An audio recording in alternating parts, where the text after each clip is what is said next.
What happens when you think you've heard from God clearly? Like you have a job and you've been interviewed for that job and you think there's no way I'm not getting this job, and then you don't get it.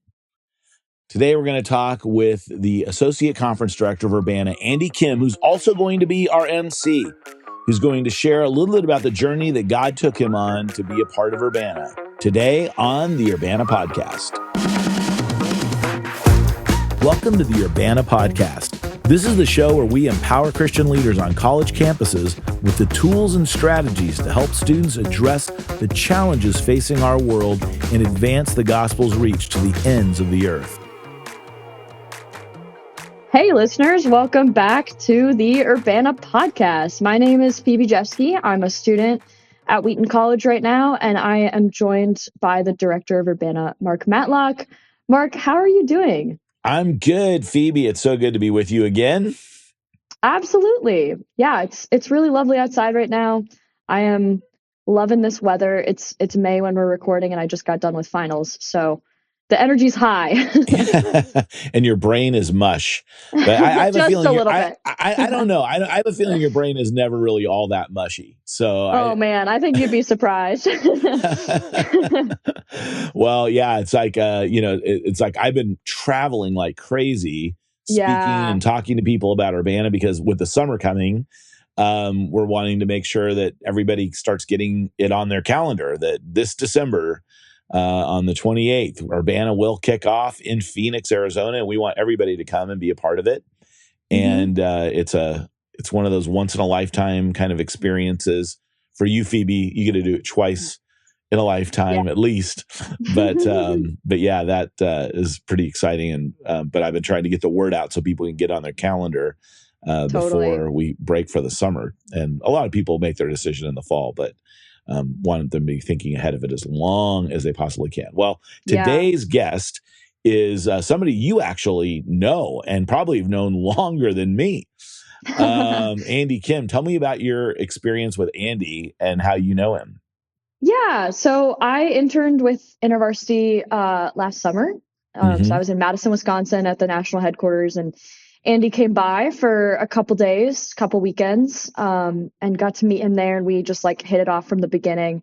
And then he I got to provide some feedback on the Urbana brand as well. So get to just kind of hear from him throughout that process. So it was really exciting to just be with him for a little bit, hear about his life. And we've just connected from the beginning. I feel like we've had really similar experiences just in our past kind of passion for Urbana. And it was fun to connect with him on that. And then also just get to know him as a friend. So yeah, Andy is just human joy, and so it's just you always feel better being around him. And as you're going to hear in the interview, we're going to talk a little bit about how we came to know each other and how he became the associate conference director for Urbana.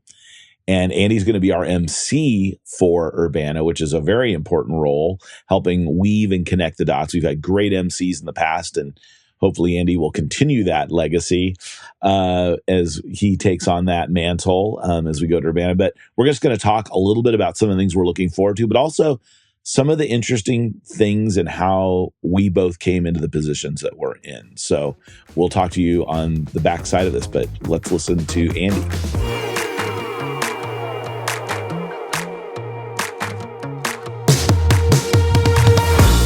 Hey, everybody. I'm excited about today's Urbana Podcast. Welcome, Andy Kim. He is the Associate Conference Director of Urbana, and he's also going to be our MC for Urbana 25. I'm excited to have my good friend Andy on the podcast today. Welcome, Andy. Hey, Mark. What's up, everybody? So, Andy, you're going to be our MC coming up, and you also are my Associate Conference Director. Tell everybody a little bit about your family and your kind of like your experience with InterVarsity. Yeah, so I have the distinct privilege of living in Urbana, Illinois, where the mothership. Yes, this is I'm 2 miles from Assembly Hall for those of you old timers out there, but where Urbana was located.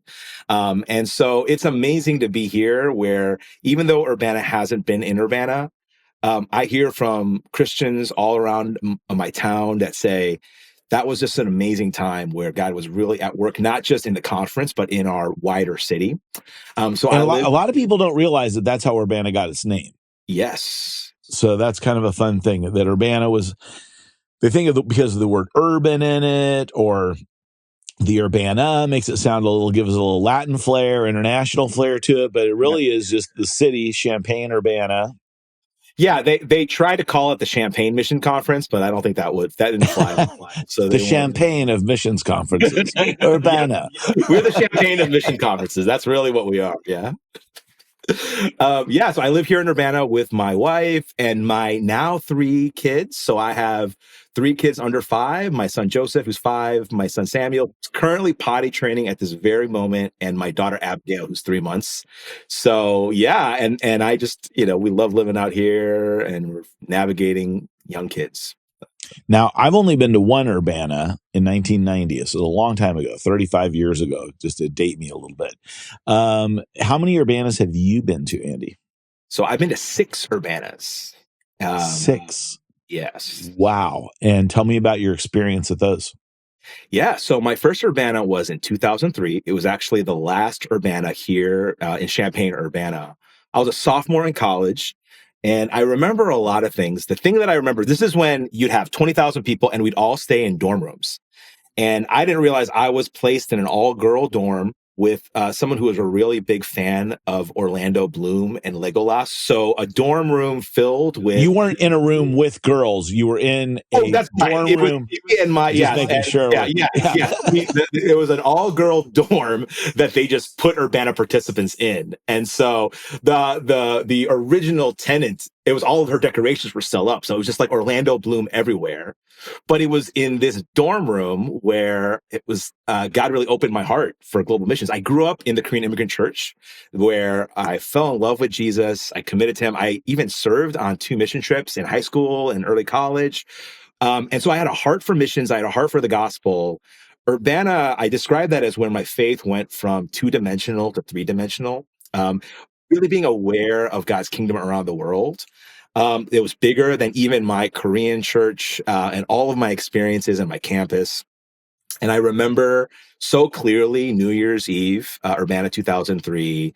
We're singing Fred Hammond's song, "You're the Lord of the Harvest," that says, "You're the Lord of the harvest and we worship you. You are my daily bread." And I remember as we struck midnight, I just remember thinking, whatever this is about, your kingdom, this is what I want my life to be about. And I remember where I was sitting in the hall. I remember the song. And so that memory was kind of spurred me on this journey of both ministry and vocation. I dabbled in a bunch of different majors and career. I love everything. I was a musician. I was interested in broadcasting and journalism.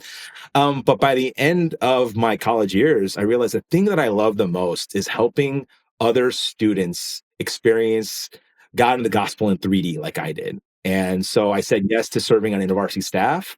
I've served with InterVarsity for just about 20 years now. And a year ago, said yes to going full-time to serve with the Urbana Student Missions Conference.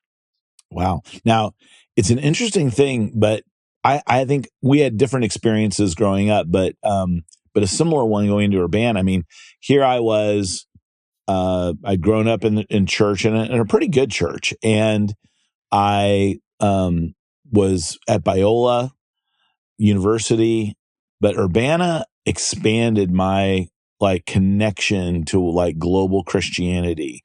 And that's kind of what your experience was too, right? I mean, so there's just something about the way that that God meets us at Urbana that's just unique. And I remember, I don't remember a ton from Urbana 03. It was so overwhelming. I do remember hearing Samuel Escobar, a Latin American theologian, talking about the idea of mañana. And I remember thinking to myself, it's just, there was, and part of my story is my mom grew up in Latin America after kind of leaving Korea after the war, after the Korean War, and realized that there's a Latin American heritage in my family of Koreans. But him talking about the Latin American church and this idea of hope, even in the midst of suffering. I did as 18-year-old, I kind of got it a little bit, but I still went back to that word mañana year after year. until I actually recently found all of my notes from Urbana, like in pencil. And I was like, man, God had over the next 2 decades taken some of the seeds that even I didn't fully understand about Samuel Escobar and understand what a historic, getting to hear him in person and kind of the Latin American theologians who helped shape Billy Graham's understanding of mission, Rene Padilla, and all these people.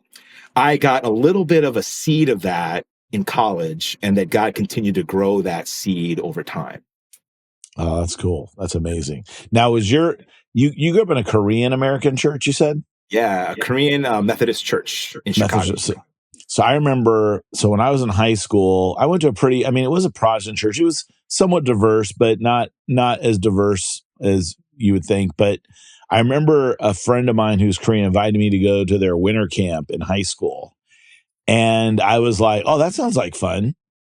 We got there and I'm thinking like, we're going to go sledding and, stay up and play games and all this stuff. And it was like, I was like, when do we eat? And they go, oh, we're fasting all weekend and praying the whole time. And I was like, whoa, I think these Korean students are more intense in their faith than I am. Did you grow up in that kind of a church? Oh, 100%. So when I got to college, I was pretty sure no one was saved. I went to every Christian ministry. I was like, you're only singing this song twice? Like, we got to sing this at least 20 times before we fully understand the words. And worship is only 15 minutes. Like, what's going on here?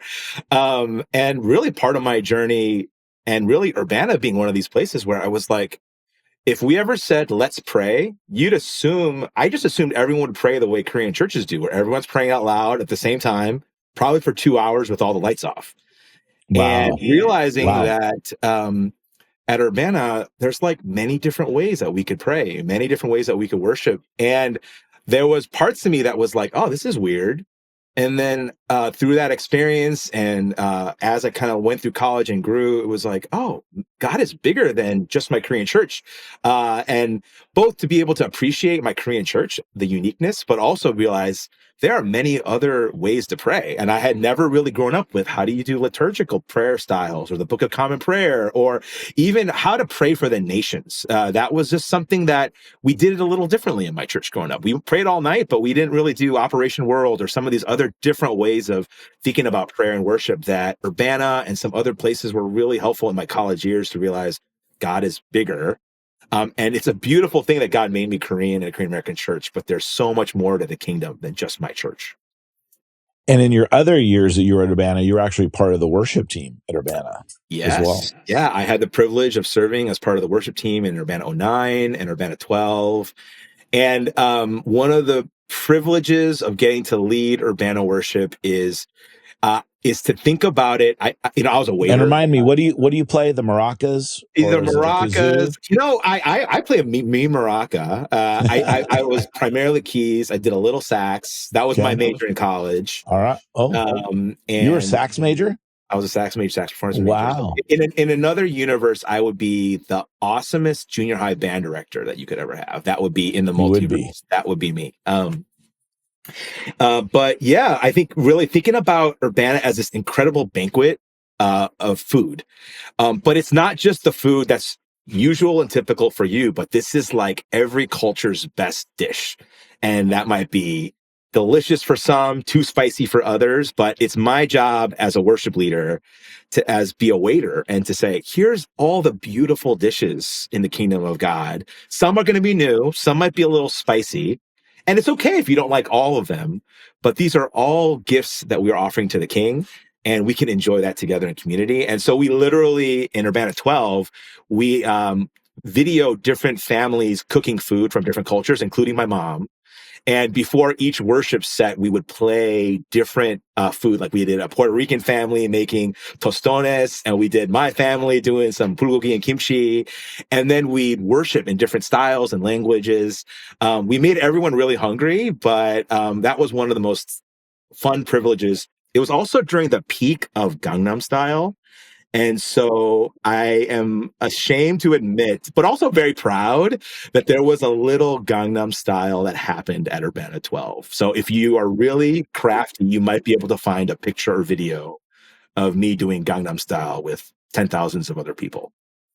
Well, that kind of like blew the doors off the K-pop experience. Like I was just in New York, and man, I was in Koreatown, and I mean, what was interesting was how diverse that area was, with people that were really into Korean culture and everything like that. That was really pretty fascinating to see when I was there last week.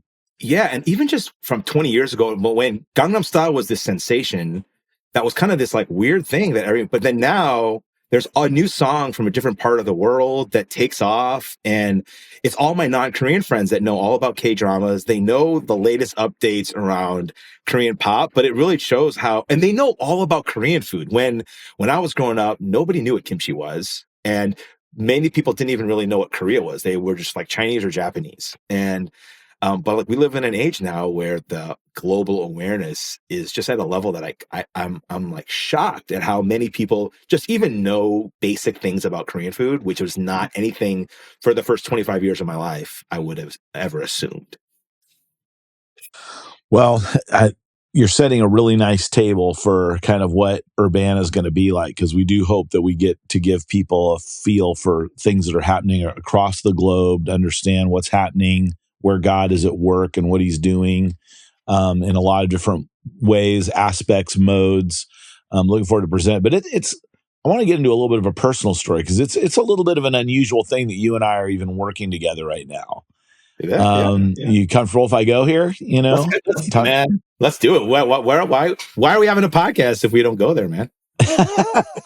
So Andy and I actually both applied for the Urbana Director position, and we were finalists for that role.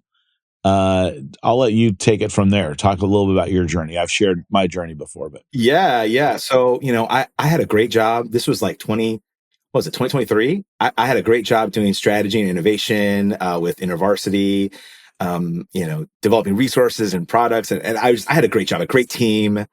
But when the opening for the Urbana Executive Director job happened, I didn't give it a thought until a few people texted me to consider applying, and I opened up the position, and I just even dusted off my resume, and I had this like tractor beam from the Lord to say, you're applying for this job. And there are not many times in my life where the invitation from God was so strong. And the specific words were, I am calling you to swim out to the deep end. And I know Urbana inside and out, or actually I thought I did at this point. And I was like, Urbana is a complex event unlike anything I've ever seen. And honestly, whoever wants to do this executive director job, it's bananas. But then I was like, no, I think the Lord was saying, actually, I'm calling you to apply to this job and to go on the deep end. You think that this is a job beyond you, but I'm calling you to apply. And I felt so clear. I actually spent time, so much time in prayer. I talked to all these friends. My wife and I took a 3-day retreat just to pray. And we both felt the Lord's leading to apply to this job and pour ourselves. And we're going to go dive into this deep end. And within a couple of months, I went from feeling totally underqualified to being like, I want this job really bad. So I tried so hard. I researched, I wrote like dozens of pages of application materials. And I thought I destroyed every interview. So I did first round, second round. And I realized Mark had so many fewer interviews than I did. I had like all these interviews with everybody. But for Mark, there was like, oh, apparently you only got like a couple things. But I had to go through all these hoops. White privilege, Andy. White privilege. Bro, seriously, man. No, that's not true. I actually went through a lot more interviews. I don't know if you went through more than I did, but I kind of came in a little bit at the end of the process. So I think they'd already vetted several people, and I think I kind of came in toward the end. Yeah. But I did have several interviews. Yeah, and I was an internal candidate, so that was a different journey. But then I went to the final interview, and I got a new suit for this interview. And the thing that really gripped my heart, and I was like, I'm going to tell the story at the final interview, because I had this moment in prayer, and I literally thought about my son, Joseph. And I was like, I have 5 Urbanas before he's in college. And I felt this deep sense of, I believe it was a holy dissatisfaction with where we were at as God's church, and saying like, God, I want, what kind of church, North American church, would I want my son Joseph to experience in 15 years? And I was like, I have 5 Urbanas, Lord willing. And what can I do to be a part of that? And really feeling this deep sense from the Lord to call. And I was like, maybe I got the job. And I had this, I really thought it was a humble confidence that the job was mine.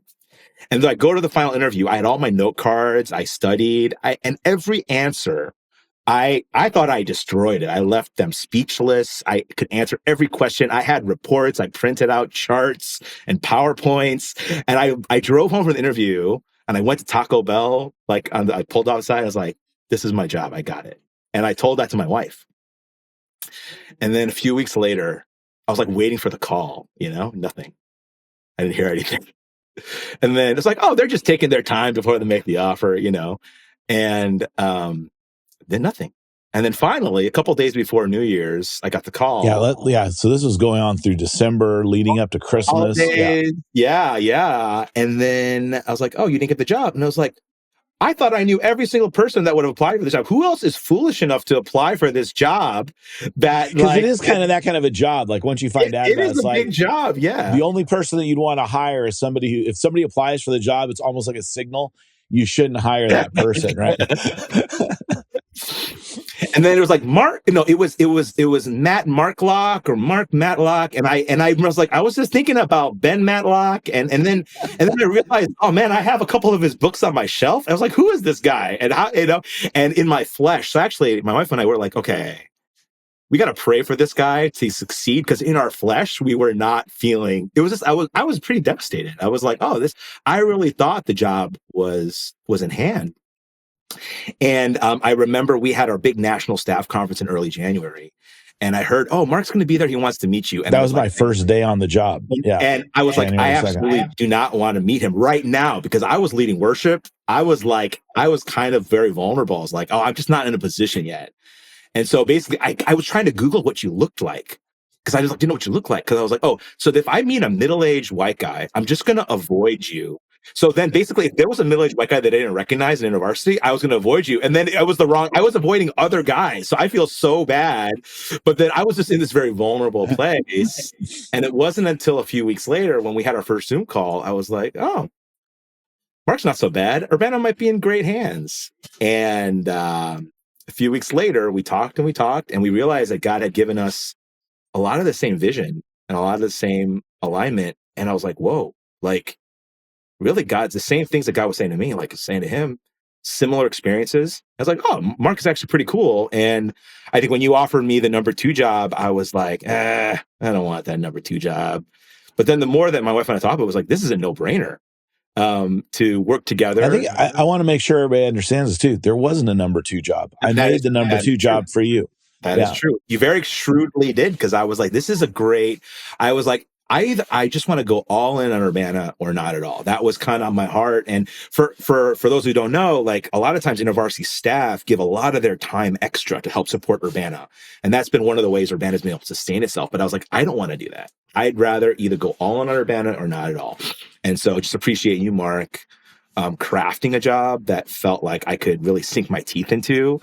And yeah, so the rest is history. It's like, I would have never thought that this would have happened, but I thank God every day that I actually don't have your job. So to be very clear, I'm like, oh, I love my job. And I love that you have your job and I don't have. You're getting to do all the parts you wanted to do. Yeah. And so to me, I'm like, oh, I probably did hear God clearly, maybe not accurately, but everything God was speaking to me in that moment that I thought was wrong turned out to be right in the best way that I could ever imagine. And I'm like, that's exactly what following Jesus is like. We just never know, but we know that God is always at work. And I remember I got to share with a couple hundred college students at the U of I for their all-campus worship. And just to be able to, given even just this very small story of my job, to be able to just tell them with confidence that when you give your life to Jesus, it might not always work out the way you want to or the way you thought, but it will always be good. And I think that is something that's so beautiful about even the working for Urbana, I think reflects that amazing idea of saying yes to God's call. Man, I'm a little weepy right now because it has been a pretty beautiful thing, the way God orchestrated all of this. And I'll be honest, I didn't even want to enter into the process because I was pretty sure that there was no way they were going to hire a middle-aged white guy.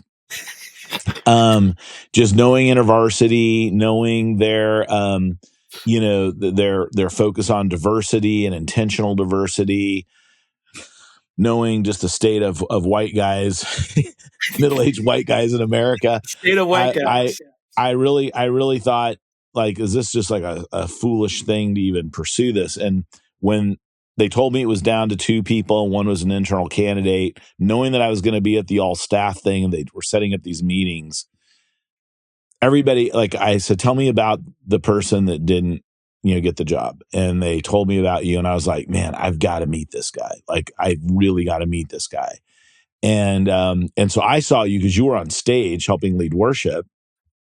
So I was watching you, but I also was very sensitive to the fact that you had just found out that you didn't get the job. Because literally, I think from when I accepted the job to that day was maybe like, it's 3 days.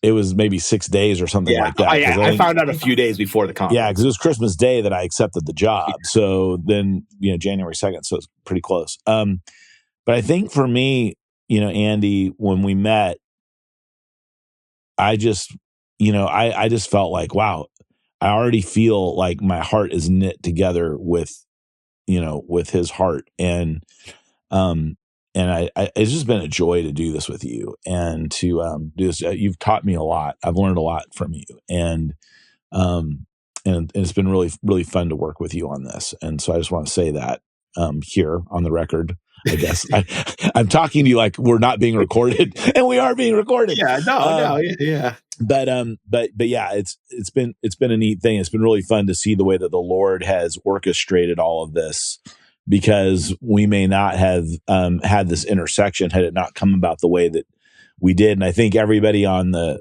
search committee too was really excited when they heard that you were going to join the leadership team.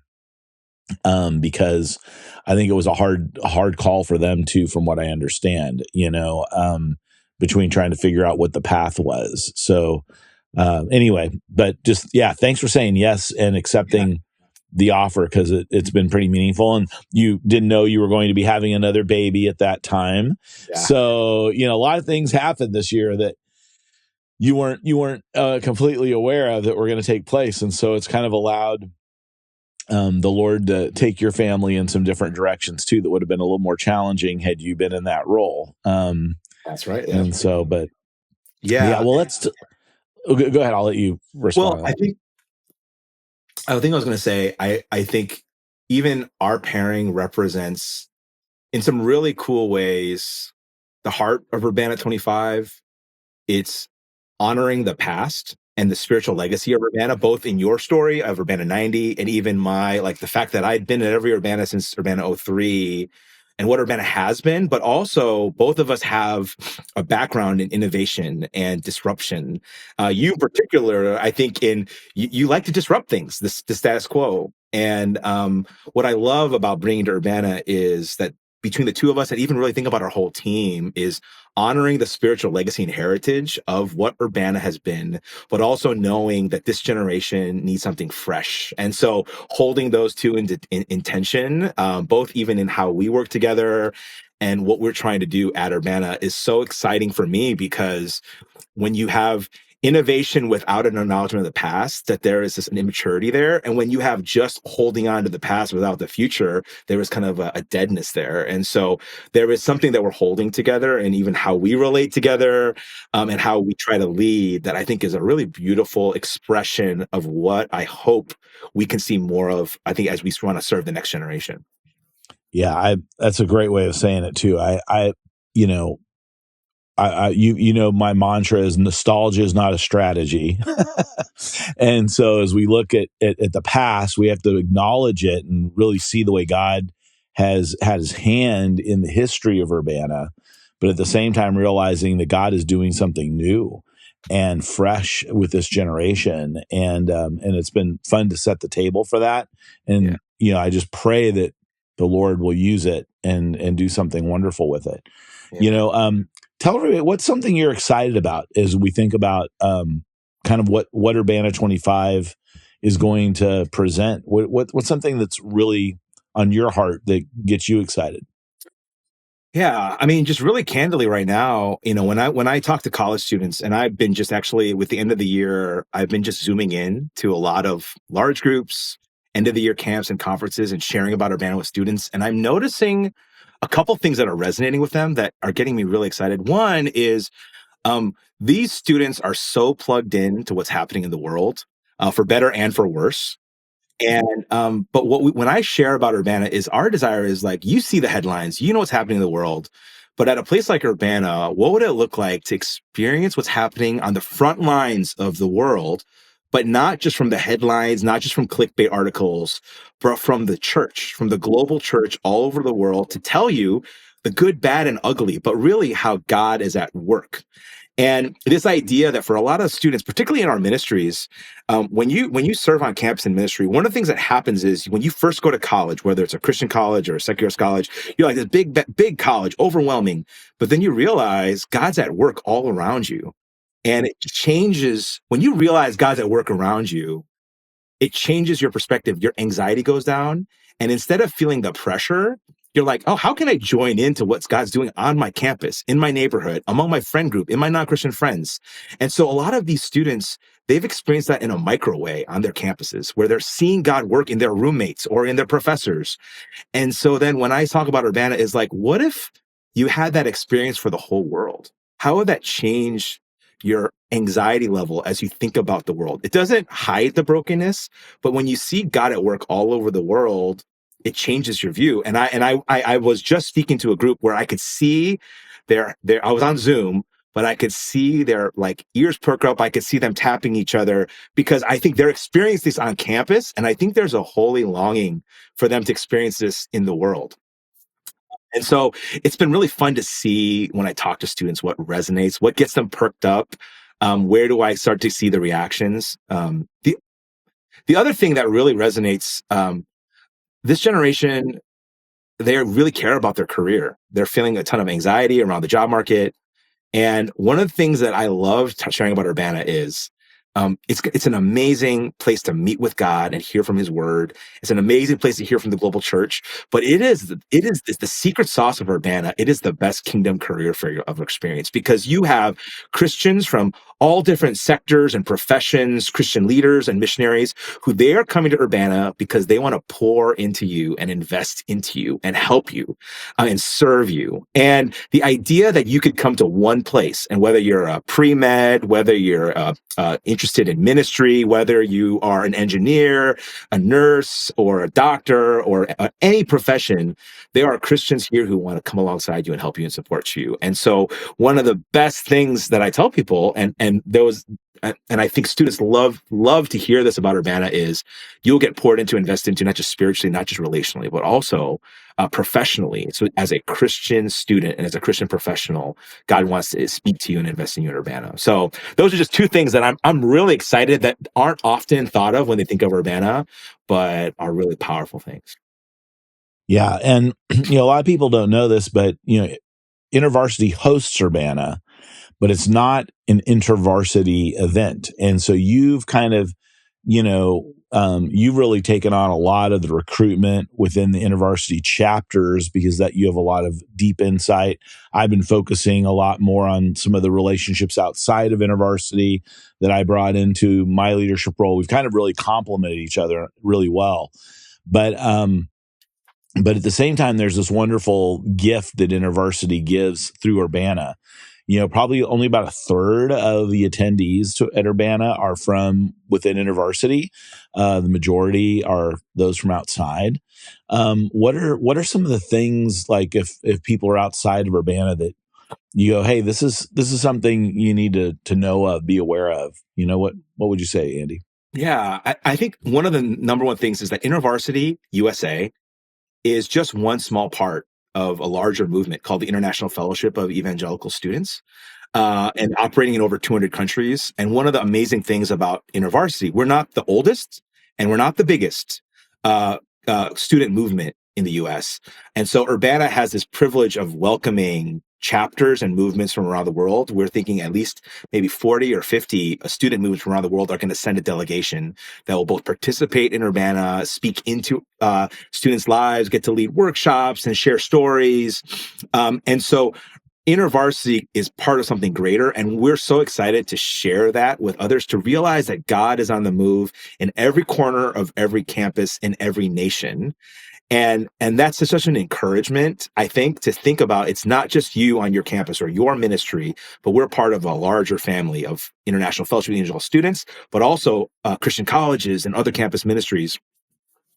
The other thing that I think InterVarsity brings as a gift is we love to say how much we love, when we love the university world, we love the people, but we also love the ideas and the structure of the university. We love the whole university. We think about campus ministry as not just fishing for fish, but trying to restore the whole pond. And we believe that when the university, when there are people who care about the whole university and are citizens and inhabitants of the university and bring the values and perspectives of Christ and biblical values, what happens is we not only get to see, as we see in the book of Jonah, not just the people, but the cattle, a flourishing of the entire city.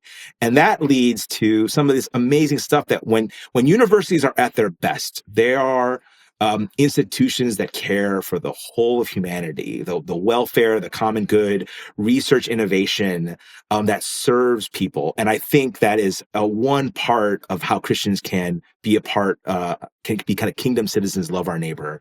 And so InterVarsity has that value of not only wanting to see people come to faith, but see universities and colleges reflect the goodness and the mercy and the power of God. Well, you've heard it, everybody. And this is Andy Kim. He's going to be our MC, but he's also the associate conference director. You're going to get to know him a lot better at Urbana. But boy, really glad that you came and hung out today for this podcast episode. And want to encourage everybody to make sure that they sign up, come to Urbana. It's going to be a great experience. Andy and I have some surprises that we're hoping are going to come together for everybody there too. So we can't talk about it today, but hopefully, they'll be all in place when we get there. So anyway, great. Thanks for being here, Andy. All right. Thank you. Thanks, everybody. Phoebe, I'm curious, you may not have heard some of those stories before about how Andy and I, kind of got selected for that, for the role that we're in. But what'd you make of all that? Yeah, it was really cool to just hear you guys talk as friends, as pals in the process. I know you're we really working are. with Andy on a day-to-day basis. Yeah. Yeah, like I said on the front end, he's like human joy, and I just have such a great time with him. It's just been absolutely one of those surprising things when you take an assignment is who you get to work with. And as you'll find out as you finish college and you start working what you do is really important, but who you get to do it with is also really, really significant. Yeah. I'm a pretty big fan of the Urbana leadership team. You guys complement each other, I think, really well. So it's cool to see that in the podcast setting. It was just amazing to see the way God worked through all of it too, because that was that had a potential to be something that, led to some hurt in his life, and it's turned out to be a real source of healing and joy moving forward. So I'm kind of excited about that. Totally. Yeah. It was just striking me how, like you said, I think that disappointment in his life could have been a real season of mourning or lament, but instead of kind of getting stuck there, it's really cool to see how the Lord still brought you two together on this team. And now here you are recording podcasts, and after so much prayer and discernment that has gone into that process, and also just honestly the Lord's blessing and the Lord's orchestration of those events, you guys are now working together. And I think it's really exciting how you've ended up in the roles that you did. I assume that if he was directing Urbana, he probably wouldn't get to be the MC, and I'm particularly excited for him to do that. So I think that's just really exciting to think about. Those unexpected blessings that came out of the process. Yeah, well, and they had their child in the midst of all this, and he was like, "Oh my gosh, I can't imagine running Urbana and trying to navigate this." And so the Lord knew what He was doing, and that's always fun to see God at work in missed. I hope that when people listen to this, they don't just hear about Urbana, but they also maybe they think about disappointments in their own life for opportunities that have been passed on or whatever, because the way that God has worked through that in his story is really pretty remarkable. So I think it's really cool to hear how the Lord is already doing unexpected things, even in just building the Urbana team. Like, we've talked a lot about, oh, the Lord will do unexpected things in the future at Urbana, at the conference in December. And we often forget, like, there are these little things along the way, along this journey that we can pay attention to that the Lord is doing, even in just like the lead up to Urbana itself. So it's exciting, like, to get kind of that inside look at what the last couple months, year has looked like for you and Andy, as you're preparing. It's so good. That's Phoebe, that is such a great insight, because there's a part of me is always like going, we really don't know what's going to happen until we get there to December. But you're right. There's so much that's happening in our midst in leading up to it, and the ways that God is opening up doors and opportunities as we're putting the program together. One of the interesting things about Urbana is the legacy aspect of it, and the fact that this is something that's been going on since 1946. And stepping into the role, it's like, I was like, am I stepping into this institutional structure that, is, stodgy, and, we've been doing this since 1946. But it has this remarkable freshness to it along the way. And I think one of the interesting things about Urbana is that every 3 years, it kind of like dies and then kind of comes to life again. So it never really fully institutionalizes or becomes crusty. It has this freshness as it turns over, every 3 years. So while that's a challenge in some ways, it also has allowed for, this rebirth every 3 years to allow it to come in and respond to what God's doing in the moment. Yeah, absolutely. And I think that's something that you guys are doing particularly well on this team right now. I liked how you said, like, nostalgia is not a strategy for future growth. And I think that's really wise, because you have to remember, if you are here to serve the young people that will be at Urbana, most of them have never been before. Like, I'm the outlier that I went freshman year and now I'm going again senior year, but most of them have no real conception for what Urbana can look like. And that's really exciting, because you can reimagine it every 3 years. It's not something that you're doing every single year and you just have a formula and you're following the script.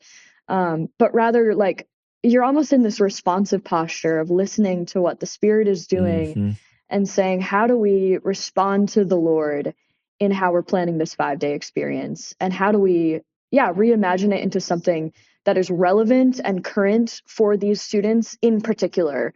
And I think for anyone listening as a student, like, that's one of the main draws for me as a student going to Urbana, is just knowing that it's not going to look the same as it has before. And even though there is this great legacy of incredible Christian speakers, and those will continue to come, and, things like the Bible study stay the same, there are elements of this that will still feel current enough for us. And it's not going to feel like, oh my goodness, we're back in 1947 talking about missions.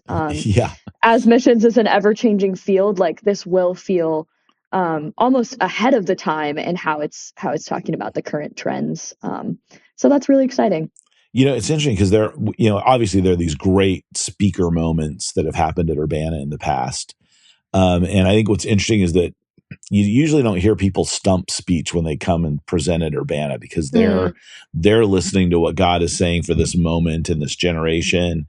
But I think what's interesting is the real legacy of Urbana are the stories of how it changed people who attended. And so when we think about, I think that's what's always been remarkable to me, is that people will say, like, oh, I heard this speaker here, a speaker there, they were great. But Urbana, like, when people talk about it, it's more like, this is the decision I made at Urbana. This is how Urbana changed my life. And then they'll tell you about how the speaker shaped that or whatever. It's almost like the reverse.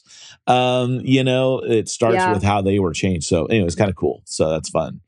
Yeah. Well, hey, it's an impactful space for sure. Yeah. Well, if I want everybody to meet Andy Kim and experience his incredible personality. So I hope everybody will come and join us at Urbana 25. We hope to see you there. but definitely, hopefully, on another Urbana podcast. Phoebe, thanks for being with us today and joining me in co-hosting this podcast.